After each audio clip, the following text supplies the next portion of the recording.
네, 한 주를 마무리하는 금요일, 오늘 슈팅스탁 1부 주식 썰전 우리와 함께한다면 더할 나위 없이 좋을 것 같습니다. 저는 진행을 맡은 단타장인 저는 김나은입니다. 자, 이렇게 또 한 주가 마무리가 됐습니다, 앵커님. 네. 금요일장은 좀 파란불로 마감을 하긴 했습니다만 그래도 이번 한 주 좀 씩씩하게 올라왔던 한 주였어요. 네, 어떻게 맞습니다. 보셨나요? 네. 사실 이제 장중이 아니죠. 네. 주중에 네. 이 증시가 워낙에 좋다 보니까 사실 금요일은 그렇게 큰 기대를 안 하긴 했는데 이 사람 욕심이 끝이 없다고. 네. 오늘 또 안 올라가니까 괜히 섭섭하더라고요. 그렇죠, 맞아요. 하지만 또 금요일은 아무래도 다음 주를 준비하는 날이기 때문에 과연 이번 한 주를 어떻게 우리가 마무리가 되었고 다음 주는 어떻게 전개가 될 것이다 라는 것을 조금 우리가 예측해보는 시간을 가져보면 좋지 않겠습니까? 그렇죠. 사실 금요일이라는 거 누구나 일찍 퇴근하고 놀러 가고 싶지만 네. 이런 금요일 저녁밤에도 이렇게 TV 앞에 와서 주식 공부를 하러 오신 시청자분들은 저는 정말 성공해야 된다고 봐요. 맞아요, 그럼요. 네, 그러는 만큼 이 금요일 날은 더욱더 알찬 내용으로 채우려고 노력을 하고 있기 때문에 오늘 지금 시청하고 계신 우리 시청자 여러분들 끝까지 시청해 주시면 좋을 것 같고요. 오늘 전문가님들과 함께 좋은 정보 많이 한번 뽑아보도록 하겠습니다. 네, 다음 주도 어떤 장이 펼쳐질지 기대가 되는데요. 다음 주를 미리 준비하는 이 시간, 오늘도 알찬 내용들로 구성을 했으니까요. 1시간 동안 끝까지 주목을 해주시면 좋을 것 같습니다. 자, 그리고 방송이 끝나고도 오늘 함께하는 전문가들과 더 많은 이야기를 나누고 싶으신 분들은 샵 3772번으로 전문가 이름을 보내주시면 노란톡 입장 링크까지 안내를 도와드리고 있으니까요. 여러분의 많은 문자까지 기다리고 있도록 하겠습니다. 자, 그럼 바로 오늘의 주식 썰전 들어가 보도록 할까요? 네, 좋습니다. 네. 주식 썰전 오늘 슈팅스탁 1부죠. 오늘의 이제 슈팅스탁 1부 주식 썰전 지금 바로 시작합니다.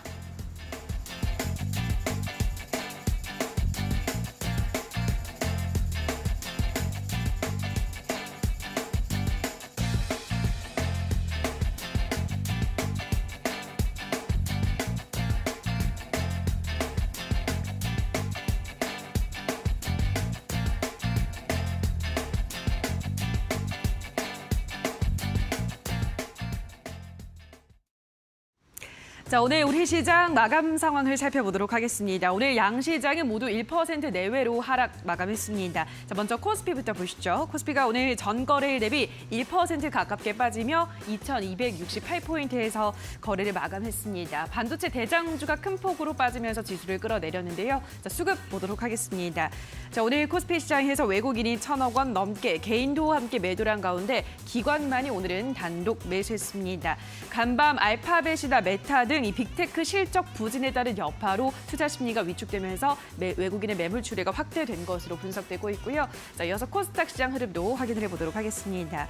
코스닥 시장에서도 대부분의 업종들이 하락 마감하면서 1% 넘게 빠져 687포인트에서 거래를 마쳤는데요. 수급 체크해 보시죠. 코스닥 시장에서는 기관이 1,000억 원가량 매도 우위를 기록했지만 개인과 외국인은 매수에 나서는 모습이었는데요. 오늘 코스닥 시장에서는 특히나 시총상위 종목 중에서도 2차 전지 종목들이 최근에 상승 흐름을 계속해서 이어나가면서 그나마 좀 지수를 방어해주는 모습이었습니다. 자, 그럼 환율 확인을 해보도록 하겠습니다. 유로화나 파운드화 등 주요 통화가 약세를 보이면서 달러가 강세로 돌아선 영향으로 오늘 원화가 약세 흐름을 나타냈습니다. 원달러 환율은 전거래보다 4원 50전 오른 1,421원 선에서 거래를 마감했습니다. 자, 여기까지 오늘 시장의 흐름 체크해 보셨고요. 보다 더 자세한 시장에 대한 분석 지금 바로 만나보시죠. 네, 시청자 여러분들 오늘 또 한 주를 마무리하는 금요일 우리가 또 빅 이벤트들도 나와 주었습니다. 유럽 중앙은행의 기준금리 인상이 또 두드러졌는데 첫 번째 썰전 이슈로 우리가 이제 준비한 내용 같은 경우에는 유럽 중앙은행이 자이언트 스텝을 이번에 2연속을 진행해 줬습니다.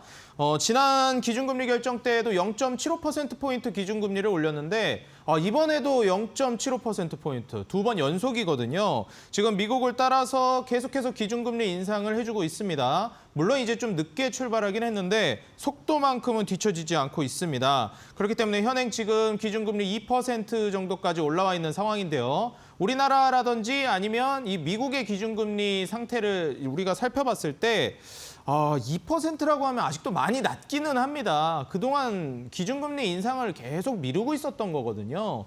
그럼 이제 유럽이 왜 이렇게 기준금리 인상을 미루고 있었을까? 뭐 이런 얘기들도 많이 나옵니다. 사실 우리가 한 개의 국가가 아니라 유럽연합이기 때문에 물론 이제 기준금리를 빨리 올려야 되는 국가들도 있겠지만 좀 뒤늦게 올려야 되는 지금 아직 기준금리를 빨리 올리면 경제적으로 문제가 생길 수 있는 나라들도 있기 때문에 이 키 맞추기, 보폭을 좀 맞추느라 그런 게 아닌가 또 개인적으로 생각이 들고요. 오늘 여기에 대한 디테일한 내용들 전문가님들께 자세하게 물어보도록 할 겁니다. 자, 먼저 오늘 출연해 주신 전문가님들과 인사 먼저 나눠보도록 하겠습니다. 오늘 상한 김용덕 전문가님 그리고 주대장 전문가님 출연해 주셨습니다. 전문가님들 안녕하세요. 네, 반갑습니다. 네, 반갑습니다. 안녕하세요. 안녕하세요. 자, 먼저 상한 김용덕 전문가님께 좀 여쭤보려고 합니다. 오늘 이 유럽중앙은행 자이언트 스텝 10월 27일부로 2연속입니다, 이번에. 네, 이게 사실 좀 많이 늦어졌어요. 그렇죠. 근데 속도는 이게 굉장히 빠른 것 같습니다. 늦게 네. 출발한 만큼. 네. 또 우리 그 개그맨이시죠? 박명수의 어록이 있잖아요. 네. 늦었다고 생각하면 진짜 늦은 거다. 네. 빨리 움직여라. 네. 그래서 이렇게 빨리 움직이는 게 아닌가 싶은데 네. 이게 속도는 빠른데 어디까지 올라갈지 아직도 2%긴 하거든요. 네. 과연 어디까지 올라갈 거라고 보시는지도 궁금하고 네네. 뭐 영향력에 대해서도 많이 좀 궁금합니다. 어떻게 보시나요? 우선 뭐 2%면 진짜 낮은 수준이죠. 그쵸. 뭐 거의 뭐 문제가 없다고 볼 수 있는 정도의 금리 수준이 되는데 네. 아무래도 이제 유럽이 금리를 좀 높이는 거를 좀 미뤘던 이유 자체는 네. 실질적으로 크게 문제가 경기적으로 없다. 이렇게 좀 판단을 하고 있었어요. 그러니까 미국의 어떤 물가 상승률의 문제 부분보다 유로존 같은 경우에는 뭐 제로 금리를 유지하더라도 직접적으로 유로존 전체의 경기에는 문제가 없을 거다라는 인식을 이제 작년까지 사실 가지고 있었던 거죠. 그래서 2026년도까지는 금리를 인상할 생각이 없다라는 얘기가 작년에는 나오고 그랬거든요. 근데 이제 이 생각이 바뀐 이유가 뭐냐면은 예상치 못했었던 이제 우크라이나 전쟁이 터져버린 거죠. 그래서 이제 가스 공급 문제라든지 어떤 이런 에너지 문제, 또 곡물 공급 문제라든지 에너지 문제와 어떤 곡물 문제가 직접적인 유럽 경제에 타격을 주다 보니까 가파르게 이 물가 상승률이 이제 올라가게 된 거예요. 그러니까 이번 달에 발표된 CPI 수치도 사실 뭐 어느 나라건 저리 가라 할 정도의 9.9%가 발표가 된 상태이기 때문에 사실 가장 급한 불을 꺼야 되는 게 유로존이다라는 부분들이 전년 대비 물가 상승률 수치로 하게 되는 거죠. 그만큼 작년 대비 물가가 가장 많이 오르고 있는 게 유럽 지역이다라는 부분으로 해석을 하실 수 있는 거예요. 이제 어쩔 수 없이 유럽 입장에서는 이런 물가를 일단 잡아주지 않으면 지속적인 어떤 저금리 기조에서의 안정성보다 물가 때문에 발생되는 소비 저하 현상들이 또 나올 수 있는 부분들이 있기 때문에 이런 부분들을 잡아주기 위해서 기본적인 금리 인상을 자이언트 스텝으로 좀 단행한 부분들이 있다라고 볼 수 있겠고요. 또 하나의 원인을 놓고 본다라고 한다면 이제 미국 따라잡기라고 보시면 될 것 같아요. 우리나라도 이제 기본적으로는 금리를 일반 스텝으로 할 거다, 뭐 할 필요 없다라는 얘기가 나오다가 지금 빅 스텝 부분을 밟아가기 시작을 하잖아요. 그 이유가 미국이 자이언트 스텝을 밟아가면서 금리의 강도를 워낙에 높이다 보니까 기본적으로 이러한 현상들이 다른 나라와의 금리 격차가 많이 벌어지면 벌어질수록 무역 구조상의 문제가 발생하게 된다는 얘기죠. 물론 단기적으로 따지자면은 수출 기업이라든지 이런 기업은 달러 대비 자국 화폐의 가치가 떨어지면 아무래도 해외로 판매를 하는 부분에 있어서 싸게 인식되는 효과로 좀 좋은 효과를 가져올 수 있겠지만 반대로 수입을 하는 입장에서는 훨씬 더 높은 가격대로 자국 화폐 기준의 물자를 수입을 해야 되다 보니까 장기적으로 갈수록 결국에는 수출 수입 구조의 불균형 문제에 악영향을 끼칠 수밖에 없는 요인이 된다는 얘기죠. 중장기적인 부분들을 고려해 봤을 때 미국이라는 전 세계 경제의 틀 그리고 기축통화라는 달러를 기반으로 한 나라의 금리와 맞춰가지 못하게 된다면 계속적으로 좀 경기가 오히려 후행할 수 있다라는 부분들에 대한 인식이 들 수 있는 거고 실제로 달러와 유로화의 어떤 환율 가치에 대한 변동성이 일정 수준을 넘어가면 유로존이 민감하게 직접 개입을 하면서 방어를 하려는 현상들이 나오는 것처럼 이런 부분들이 금리 격차에 따른 그 각 나라별 이자 매력도 때문에 외국인 자본의 이탈 부분과 유입 부분들의 차이가 또 추가적으로 발생될 수 있는 원인들도 같이 나타나는 부분이라고 좀 보시면 될 것 같아요. 전체적으로 놓고 본다면은 추가 인상은 뭐 당연하다라고 볼 수 있는 부분이 될 것 같은데 그 인상 속도 부분들은 앞으로 어느 정도는 좀 조절해 줄 필요는 있지 않나 그렇게 좀 생각을 해보거든요. 근데 아직까지는 상관이 없어요. 지금 뭐 우리나라든 또 미국도 이번에 금리 인상을 자이언트 스텝으로 11월에 하게 되면 4%대, 우리나라도 뭐 3%대가 이미 넘어가는 금리이기 때문에 유럽 입장에서 2% 금리라는 것은 아직까지 대중적인 사람들한테 충격을 줄 만한 수준은 아니에요. 그러니까 2% 정도의 금리를 가지고 어떤 기업들이 은행 대출을 받아서 투자를 하는 부분에 부담을 느낄 수 있는 수준이 아니고 또 은행에 지금 대출이 되어 있는 개인들 같은 경우에도 2% 정도의 이자율을 납입하는 거 제로금리 때보다는 나쁘겠지만 부담이 그렇게 커지는 수준은 아니라는 거죠. 하지만 이게 이제 3%, 4%대로 앞으로 올라가게 될 경우에는 또 미국에도 또 그다음에 우리나라에도 지금 이제 대출과 관련된 문제 부분과 함께 좀 망하는 기업들이라든지 아니면 힘들어하는 개인들이 많이 늘어나고 있다. 또 뭐 집값 문제는 이제 떨어지는 부분들을 사실 어떤 국가나 원하고 있다 보니까 그런 부분 측면에서는 정책이 잘 먹히고 있는 건데 실질적으로 어느 나라든지 집을 사기 위해서 현금 100%를 주고 사는 개인들은 없듯이 대출을 끼고 사는 부분에서는 역시 부담이 될 수 있는 부분들이 되는 거죠. 전체적으로 2%라는 금리 자체에는 부담은 없지만 물가 상승률이 전 세계 기준 최고 수준, 선진국 기준으로 최고 수준 흐름이기 때문에 분명히 이 부분은 좀 낮출 필요가 있다.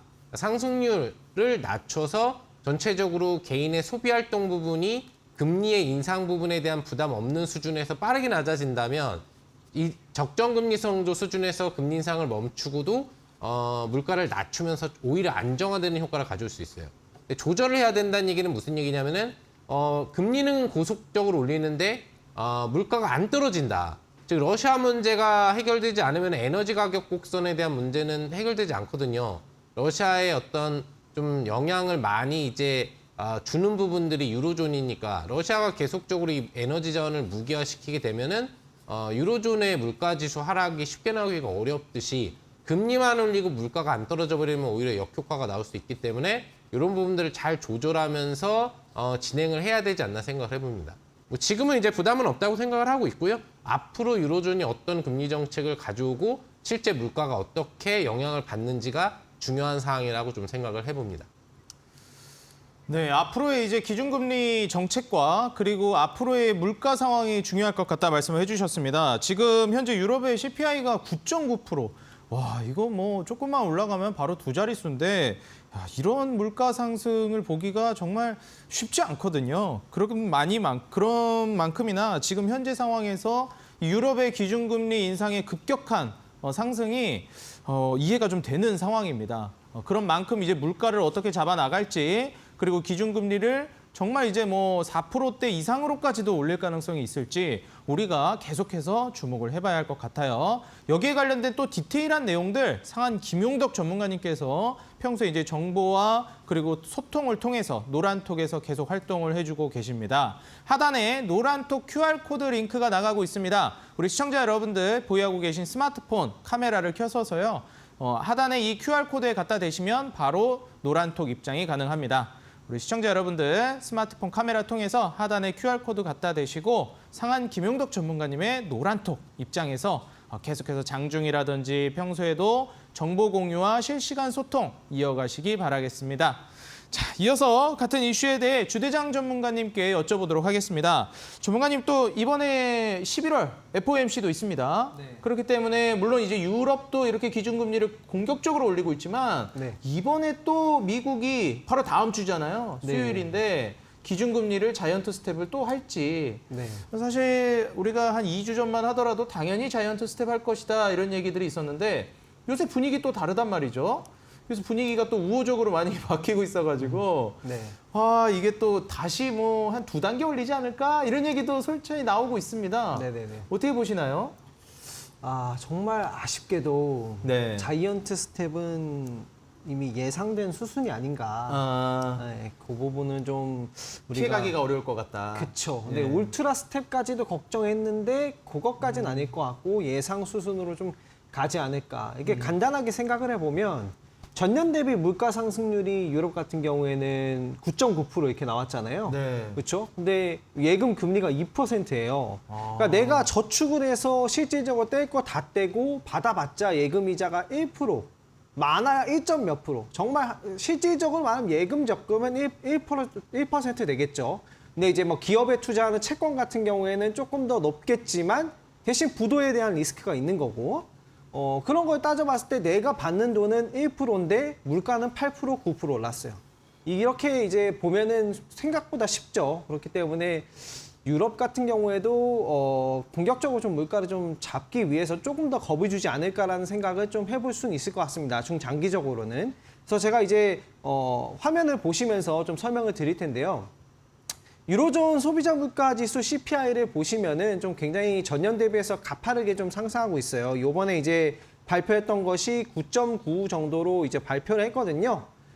이제 이거는 이제 발표된 거고 요번에 금리도 2.0이 된 거고 요번까지 또 이제 남아있는 건 이제 나온 것들은 이게 다 나온 거예요. 이게 이제 시장에 지금 나왔는데 오늘 시장이 큰 반등이 큰 눌림이 없었잖아요. 적정했단 말이에요. 그럼 이건 다 시장에 반영이 된 거예요. 이건 반영이 된 거고 우리가 원래 알고 있던 거네. 물가가 이 정도 상승했는데 이 정도 금리로 올리는 거면 생각보다 그래도 다행이다 수순으로 저는 이해를 하고 있고 시장도 그렇게 이해하고 있지 않나 생각이 들고 이제 11월 달에 이제 남아있는 중요한 부분은 11월 3일 날 이제 미국 금리 결정. 저는 예상된 수순으로 금리가 자이언트 스텝 하지 않을까라는 부분이고 그건 이미 시장에 좀 반영이 되었다라고 생각이 들고요.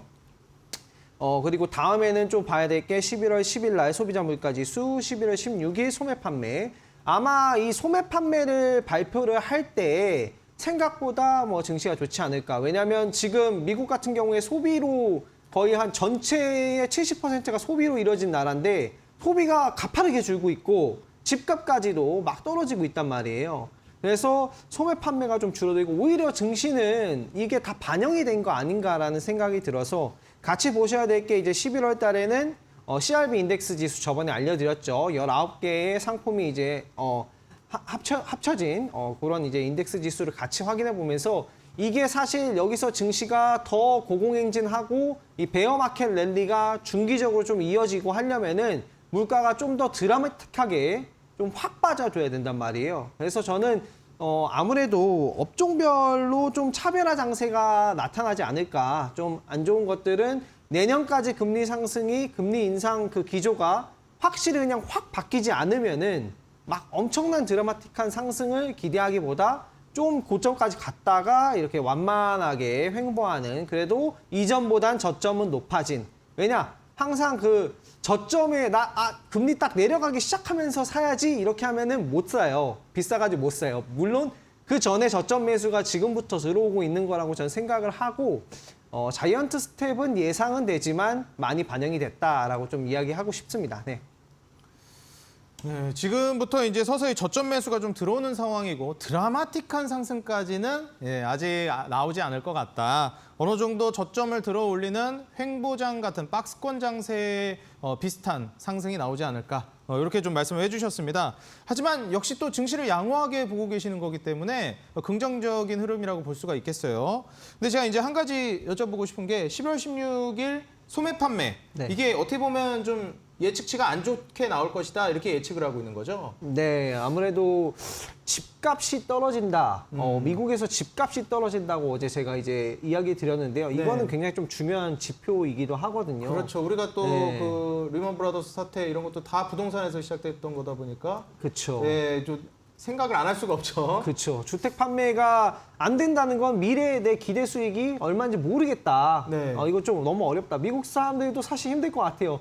금리가 지금 미국은 뭐 3.25, 뭐 3.5 이 정도인데 네. 물가가 막 8%씩 오르니까 그렇죠. 나름대로 팍팍 할 거란 말이에요. 네. 이 상황에서 또 자이언트 스텝 뭐 시장에 이미 반영됐지만 예상대로 가면은 조금 더 이제 소비가 좀 줄어들면서 물가가 잘 잡히면서 증시가 오히려 단단해지지 않을까라는 생각을 해봅니다. 네.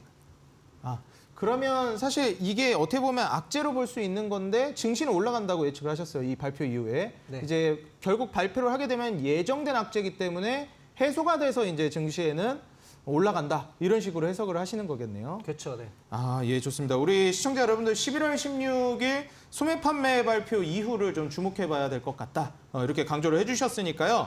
지금 예정된 악재가 11월 16일 이후에 해소가 되면서 증시가 박스권 장세를 그리긴 하겠지만 그나마 그래도 조금 더 우호적인 방향으로 나아갈 걸 기대해보면서 11월 중순 우리가 기대를 해봐야 할 것 같습니다. 자, 그렇다면 이어서 바로 두 번째 주제 넘어가 보도록 하겠습니다. 아, 이 두 번째 주제 역시도 굉장히 지금 뜨거운 주제인데 내년 경기가 더 어렵다라는 얘기들이 너무 많이 나오고 있어요.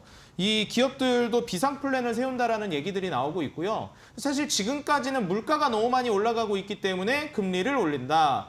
그렇기 때문에 물가를 잡아야 한다.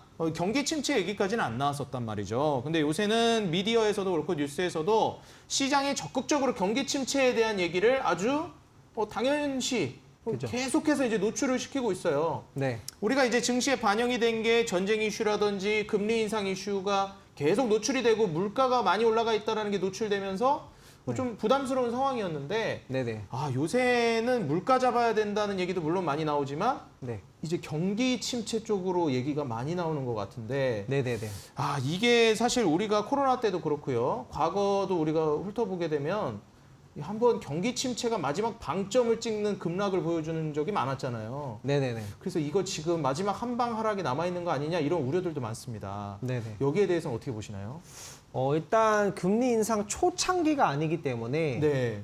하락이 있을 수는 있다라고 생각해요. 그 하락은 물가가 불러일으킬 것 같고 네. 어쨌든 지금 금리를 인상을 자꾸 부추기는 건 물가란 말이에요. 네, 그렇죠. 네, 11월 물가가 저희가 예상했던 것처럼 완만하게 떨어져 주면 왜냐면 경기 침체니까 소비가 줄잖아요. 그렇죠. 완만하게 떨어져 주면은 우리가 예상했던 대로 괜찮은 나쁘지 않은 장세가 이어질 텐데 예상보다 물가가 떨어지지 않는다면 그때는 좀 우리는 좀 대비를 하면서 가는 게 좋지 않나라고 생각이 들고요. 저는 그래서 더욱더 이 업종별 차별화 장세가 예상이 되고 대기업 같은 경우에도 일단은 대기업이 뭐 전략을 수립한다면 일단 내년까지 금리가 인상한다라는 가정하에 사람들의 소비가 줄면은 매출이 줄어드니까 그만큼 기업들의 소비들도 그리고 취업 같은 경우도 뭐 줄이겠죠. 줄이기 때문에 이게 전반적으로 퍼져서 아무래도 좀 시장 분위기는 안 좋은 그런 느낌으로 내년까지 좀 남아있기 때문에 저는 이제 소비 감소가 시작된 게 미국 같은 경우에는 최근부터 시작이 됐단 말이에요. 네, 소비 감소는 최근부터 시작됐는데 굉장히 공포스러운 분위기는 나타나나 일단 시장은 물가가 계속 예상대로 빠져줘 주면 시장은 그래도 견조할 것 같고 물가가 잘 오른다. 갑자기 올라가 버린다. 그러면 시장은 하락을 좀 준비를 하면서 매매를 하셔야 되지 않을까 생각이 들고 지금 종목별 차별화 장세가 예상이 되기 때문에 이 상황에서도 실적으로 좀 잘 받쳐줄 수 있는 그런 종목들과 테마들만 공략을 해야 그나마 좀 살아남을 수 있는 그런 저기가 되지 않을까라고 생각이 들고요.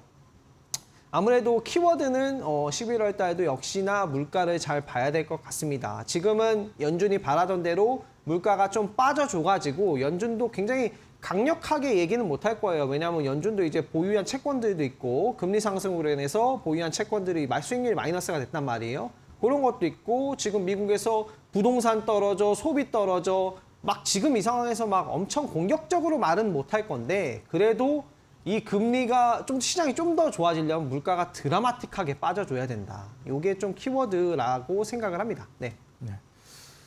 사실 물가가 정말 중요하다라고 말씀해 주셨어요. 그래서 좀 물가를 우리가 또 주목해 봐야 될 것 같은데 저는 이것도 물론 중요하지만 지금 같은 장세에서는 이 업종별 차별화 장세가 정말 중요하다고 말씀을 해주셨잖아요. 네. 그렇다면 우리가 지금 이 업종별 차별화 장세, 그 업종 안에서도 종목들이 또 이제 차별화가 이루어진다 이런 얘기도 많이 나오더라고요. 네네네. 뭐 철강 간다고 다 가는 거 아니다. 그 중에서도 그죠, 잘 골라야 된다 이러는데, 네.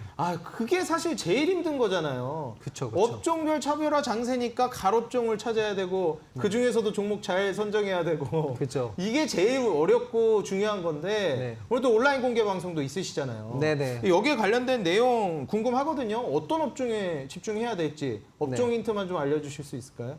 일단 외화벌이를 잘하는 기업 아, 외화 벌이를 잘하는데요. 네, 그죠. 외화가 지금 강하기 때문에 네. 외화를 많이 벌어들일 수 있는 기업들로 해가지고 제가 오늘 더 내용을 풀면 이게 다 공개되나요? 그렇죠. 이거 아주 좋은 정보이기 때문에 열심히 노력한 자만이 얻을 수 있는 거다. 그래서 오늘 이 무료 방송에 들어오시면은 제가 좋은 종목들 소개를 해드리고 앞으로 공략해야 될 큰 업종, 큰 테마 공략 이것만 잘하셔도 뭐 수익 나쁘지 않지 않을까 저는 생각을 합니다. 네.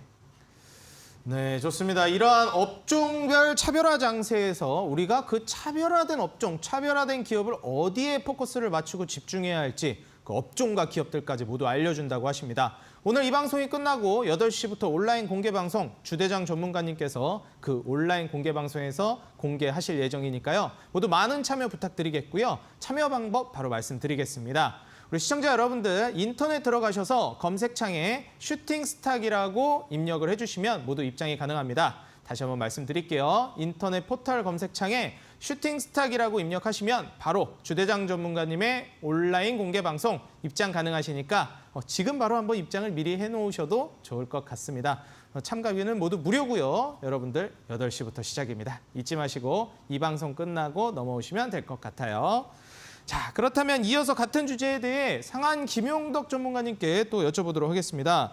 아, 이 경기 얘기 우리 또 전문가님하고 저 많이 얘기했었잖아요. 뭐 세계 이제 뭐 금리 인상, 전쟁, 그리고 침체 이 얘기 많이 했었는데 아, 마지막 침체 얘기가 드디어 시장에서 뜨거워지고 있습니다. 네. 요거까지 지나가면 이제 뭐 다 지나간 거 아닐까요? 그렇죠. 뭐 경기 침체라는 얘기가 나온다. 뭐 이제 시장이 정말 큰일이 날 수도 있다 나온다.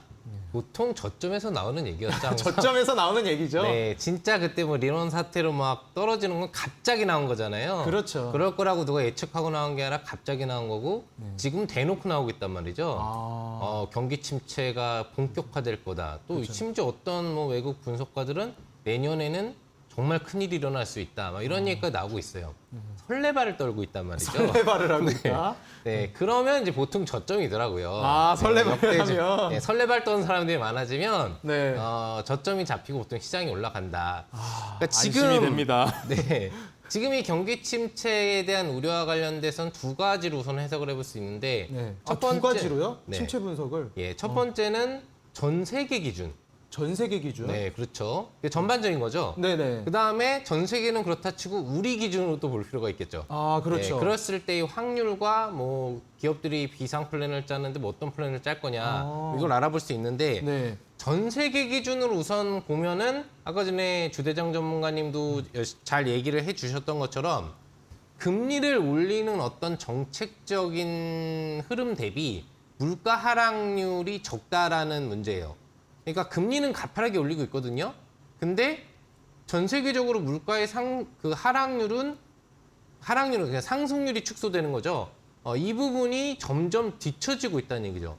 그러니까 동일 속도로 물가를 올리면 초반에 영향을 받았던 것처럼 물가가 빠르게 내려와 주면 효과가 제대로 나오고 있구나. 그래서 빨리 금리 인상을 멈추고 이 물가가 알아서 저절로 안정화되는 부분들을 노릴 수 있는데 그런 현상이 안 나오고 금리는 제한적인 수준 이상 올리기가 솔직히 어려운데 물가는 빠지다 안 빠지는 것 같은 수준으로 가고 있다 보니까 이제 이런 부분들이 가속화되면 무슨 현상이 나오느냐.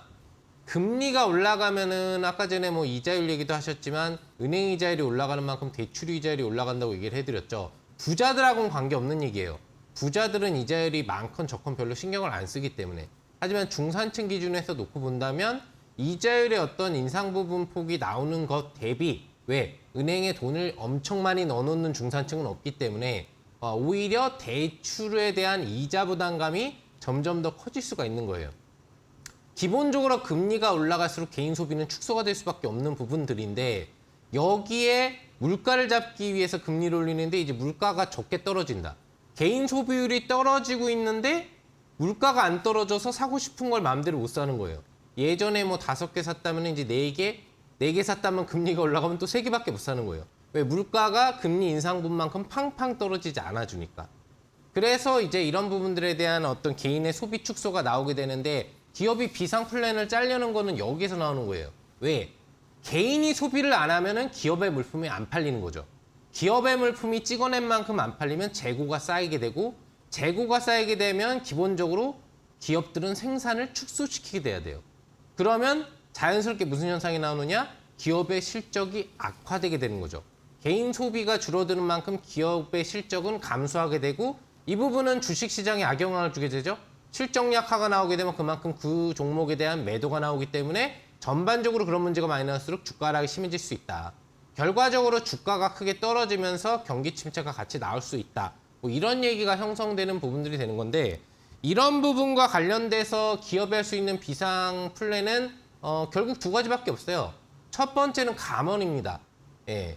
기본적으로 기업의 실적 부분에 비용 처리 부분들을 많이 해서 기업이 안전하고 탄탄한 부분 또 재고가 많이 쌓이면 실제 뭘 더 생산해낼 필요가 없기 때문에 여기에 필요한 인력이 줄어든다는 얘기죠. 감원 사태와 관련된 부분들이 나올 수 있다는 얘기예요. 이게 기업의 플랜 중에 하나가 될 거고 두 번째는 아까 이야기해드릴 것처럼 감원은 안 하되 찍어내는 물량을 줄여들여서 거기에서 발생되는 생산 비용을 줄여버리는 거죠. 예, 이런 플랜을 가지고 어떻게든 극복은 해나갈 수 있는 문제라고 좀 해석을 할 수 있겠습니다. 근데 두 번째로 이제 우리나라 관련돼서는 조금 달라요. 왜? 전 세계의 수치와 우리 수치는 좀 다르다는 건 뭐냐면 우리나라도 물론 문제가 닥칠 수 있다는 얘기가 나오고 있지만 우리나라의 금리 인상 속도는 크지 않다는 얘기예요. 물론 기준금리 인상 속도 대비 은행권의 대출금리나 이런 금리들이 예금금리보다 높게 올라가기 때문에 체감적인 개인들의 부담은 늘어나고 있는 게 맞으나 우리나라는 자이언트 스텝이 아니라 빅스텝 체제로 걸쳐가고 있고 미국의 어떤 금리와의 편차를 줄이기 위한 금리 정책을 올리고 있을 뿐이지 아직까지 대대적인 금리 인상을 하고 있지 않아요. 왜? 우리나라의 물가 상승률은 유로존이나 미국 대비 안정적이다. 6%대 정도밖에 되지 않기 때문에 8%, 9%대 수준의 어떤 큰 충격을 받을 정도의 수준은 아니라는 얘기예요. 물론 이것도 낮은 수준은 아니에요. 그렇기 때문에 아직까지는 직접적으로 다른 어떤 해외 국가들 대비해서 금리에 대한 어떤 영향력에 의한 개인들의 소비 감소 현상들이 크게 나올 부분들이 좀 적고 기업들이 감원이라든지 아니면 생산량 축소를 해가면서 플랜을 짤 부분들에 대해서는 좀 더 시간이 남아 있다라고 볼 수 있는 거죠. 결과적으로 결론을 좀 내본다라고 한다면은 각국이 모두 지금 전 세계적으로 우리나라를 포함해서 인플레와의 전쟁을 벌이고 있는데 여기에서 얼마나 그 정책 집행자들이 효과적으로 자기 나라의 현재의 상황을 바라보면서 금리 정책 및 물가 하락 정책을 잘 유도해 주느냐가 앞으로 경기 침체에 전 세계적인 흐름이 빠지지 않고 온전히 탈출을 해서 물가도 낮추고 금리도 다시 일정 수준에서 하락시킬 수 있는 그런 선순환 구조를 다시 한번 만들어낼 수 있을지 여부가 결정될 거라고 생각해 볼 수 있겠습니다. 사실 이 부분에 대해서는 굉장히 우리가 많이 계속 팔로우업을 하면서 뭐 물가라든지 금리 수준을 전 세계적으로 그리고 국내 수준 상황에서도 큰 흐름과 같이 지켜봐야 할 것 같습니다. 이 주대장 전문가님도 여기에 대해서 또 추가로 저희가 좀 여쭤보고 싶은 게 있는데 네네. 이 이슈에 대해서도 좀 추가로 해주실 말씀이 있을까요? 일단은 지금 상황 같은 경우에는 어떻게 보면은 이제 금리를 조절해서 물가를 줄인다는 거잖아요. 네. 그래서 이제 자이언트 스텝을 하면은 저는 예상보다 이 금리의 효과가 잘 먹혀들 거라고는 생각을 하고 있어요. 이게 왜냐면 이 사람들을 이렇게 좀 많은 사람을 단순하게 이렇게 움직이려면 하나의 이런 플랫폼에 가봐야 되거든요. 근데 이 미국이 달러라는 플랫폼으로 이 전 세계를 이제 가뒀잖아요. 그리고 여러분들이 생각을 하셔야 될 게 미국도 그렇고 우리나라도 그렇고 지금 생산 구조가 농업 시대가 아니에요. 농업 시대나 뭐 제조업 시대일 때는 전반적으로 사람들이 버는 수준이 비슷했어요. 농업이나 뭐 제조업이나 생산량이 고만고만하고 버는 수준이 비슷했어요. 비슷했고 그렇기 때문에 중산층이 많았는데 지금은 한국도 그렇고 미국도 그렇고 80%가 서비스업이에요. 이제 뭐 제조까지도 로봇이 해버리죠. 서비스업을 하면은 뭐가 차이 나냐? 생산력의 차이가 나요. 어떤 기업은 생산력이 뭐 몇만 %가 나오고 일반 개인은 생산력이 뭐 100%도 안 나오고 이렇기 때문에 소득 격차가 심하단 말이에요. 서비스 부분이 많기 때문에 그만큼 대출도 많을 것이고 이자율을 조절하면 소비도 효과적으로 좀 줄지 않을까, 줄어주기를 바라는 또 저의 마음이 또 담겨 있기도 하고 요번에 또 자이언트 스텝을 하면은 물가가 좀 요번에는 좀 드라마틱하게 좀 줄어들지 않을까라는 생각도 한번 해봅니다. 미국, 유럽 그리고 뭐 다 우리 한국도 마찬가지로 80%가 서비스업이기 때문에 네, 좋습니다. 예, 사실 지금 상황에서 드라마틱한 좀 물가 하락이 나왔으면 하는 마음 담아보면서 오늘 두 가지 썰전 주제에 함께 살펴봤습니다. 자, 바로 여러분들 정리하면 보시고요. 현재 수익률 현황은 어떻게 되는지 만나보시죠.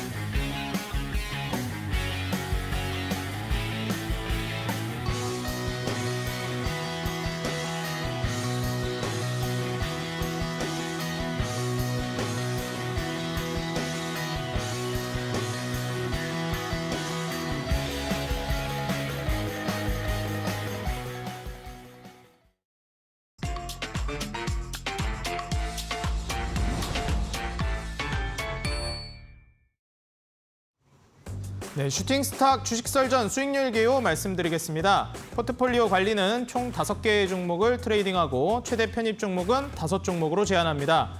편입 종목이 제한되는 기업이 있습니다. 시총 500억 이하 종목, 투자 주의, 환기, 관리, 경고, 위험, 주의 종목은 편입할 수 없습니다. 수익률 계산은 종목별 수익률 단순 가감하고요. 매수는 이길 지정 매수가 이하로 편입합니다.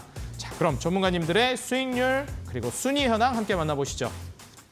자, 먼저 다커헌터 전문가님, 현재 금강철강부터 자연과환경까지 총 4종목 보유하고 계십니다. 다음으로 공대현 전문가님, 현재 2종목 보유하고 계시죠. 에코바이오와 대동기어 2종목을 보유하고 계시고 제주은행은 매도를 해주셨습니다. 자, 다음으로 다비드 전문가님, 현재 2차 전지 관련주로 꽉꽉 담고 계신데 최근 2차 전지 관련주 흐름이 상당히 괜찮더라고요. 지금 종목들이 서서히 빨간불로 툭툭 치고 올라오고 있습니다. 기대해 보도록 하겠습니다. 자, 다음으로 신호주 대표님, 현재 4종목 보유하고 계시고요. 이렌텍, 무림페이퍼, 그리고 일진파워와 팜스토리까지 곡물주들의 상승도 굉장히 이제 강력하게 어필을 해주셨기 때문에 과연 그런 상승이 나와줄지 기대해 보도록 하겠습니다. 자, 다음으로 상한 김용덕 전문가님, 현재 4종목 보유하고 계시고요. 과거 SM 좋은 수익 내주시고 대성창투도 뭐 바로 수익을 내주셨습니다. 정말 대성할 만한 기업이라 해주셨는데 바로 정말 짧게 한다고 하시니까 정말로 짧게 해주셨습니다. 바로 수익 실현 빠르게 해주셨고 로보티즈와 버킷스튜디오, 한국가스공사와 JYP 엔터까지 4종목 여전히 보유 중이십니다.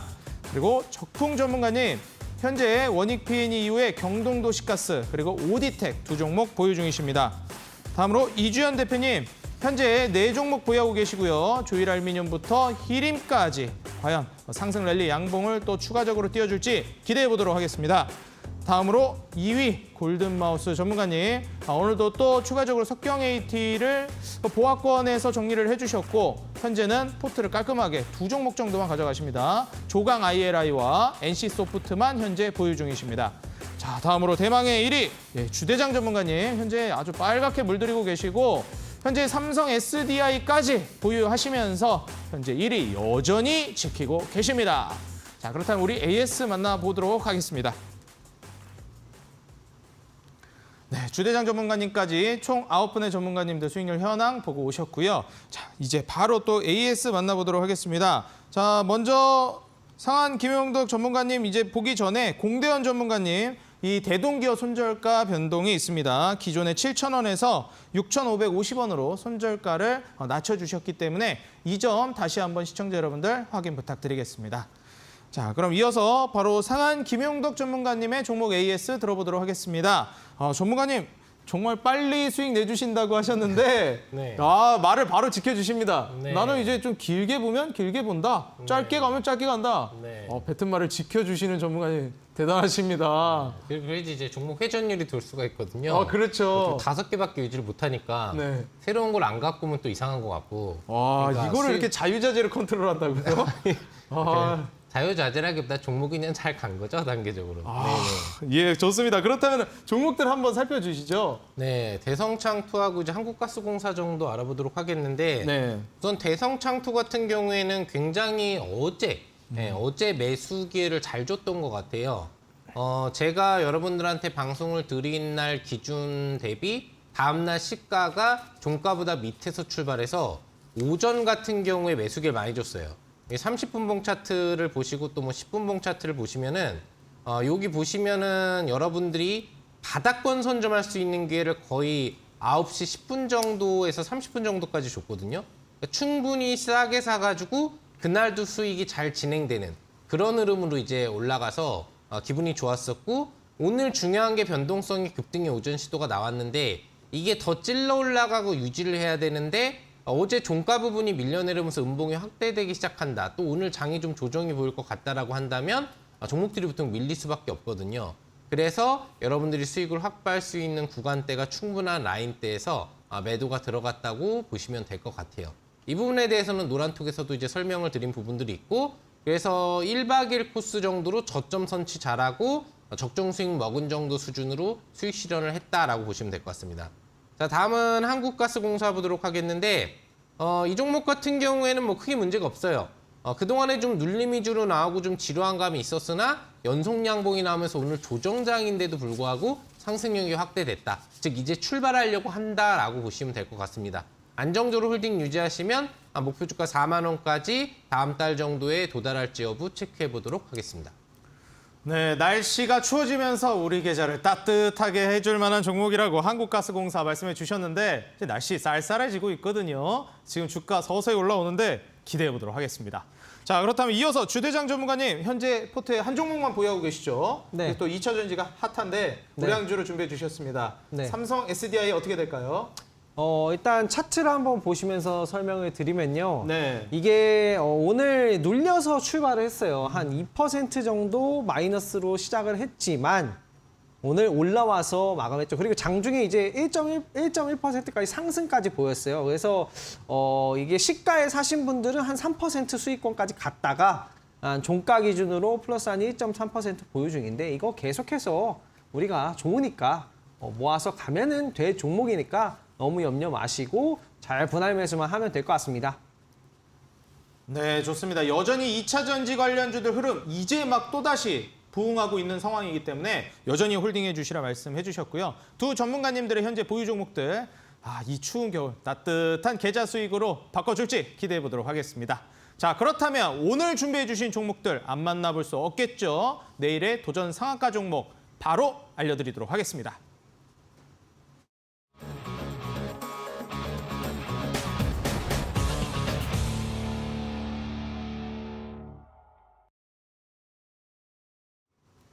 말하는 대로 계좌를 좌지우지해주고 계시는 상한 김영덕 전문가님의 내일의 상한가 도전주 궁금합니다. 놀랬습니다, 지금. 개그를 지금 시작하시려고 하나라고 하는데 적당히 끊어주시네요. 적당히 끊었습니다. 기술이 보통이 아니고요. 네. 제가 오늘 준비한 종목은 다 모아 데이터를 준비해봤습니다. 다 모아주고 수익도 모아주길 기대하겠습니다. 네, 그렇죠. 수익을 많이 모아줄 모아 데이터. 네, 좋습니다. 네.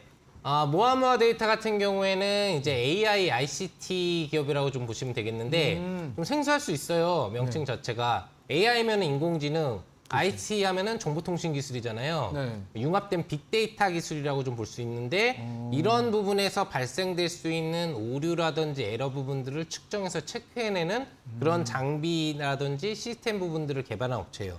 조금은 생소할 수 있는데 우리가 조금 미래지향적인 사업으로 넘어가다 보면은 사람이 하는 게 아니라 기계가, 또 기계와 전기 장치가 집약되는 3월 인터넷 시대로 들어가고 있단 말이에요. 그러면 그게 원활하게 돌아가면 좋은데 여기서 반드시 에러가 발생할 수 있으면은 이게 큰 문제가 될 수 있으니까 이런 에러 부분들을 체크하고 불량률을 줄이는 뭐 이런 부분들이라고 좀 보시면 될 것 같아요. 더 나아가서 이제 AI OPS라고 해가지고 이거를 사전에 미리 예측 가능한 이런 부분들의 시장도 지금 이제 개척을 해서 선두 주자로 나서고 있다라고 볼 수 있겠거든요. 그러니까 미래지향적인 발전 사업이기 때문에 앞으로 이 기업의 실적 개선이라든지 시장 점유율에 따른 어떤 기대치는 상당히 높다라고 보시면 될 것 같습니다. 차트를 보시면은 그래서 최근에 분위기가 좋아요. 시장 분위기가 위축되어 있는데도 바닥권에서 급상승 거래량이 나오기 시작하면서 시세를 이제 만들어가고 있는 흐름들이 보이고 있고, 특히나 2, 3거래일 전 급등 양봉 눌림 이후에 오늘 추가 대량 거래가 발생하면서 추가 양봉이 확인되는 사실을 보실 겁니다.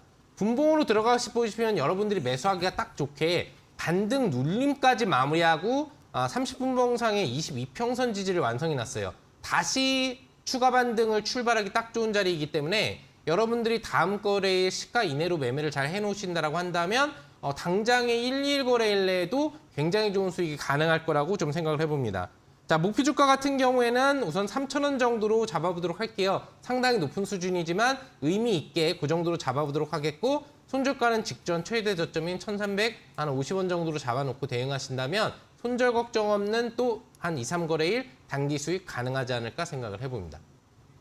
네, 우리 시청자 여러분들의 수익을 모아 줄만한 종목이 되길 기원하면서 매수가는 시초가 이하, 목표가는 3,000원, 그리고 손절가는 1,350원으로 잡아주셨습니다. 우리 시청자 여러분들 가격 전략 다시 한번 확인 부탁드리고요.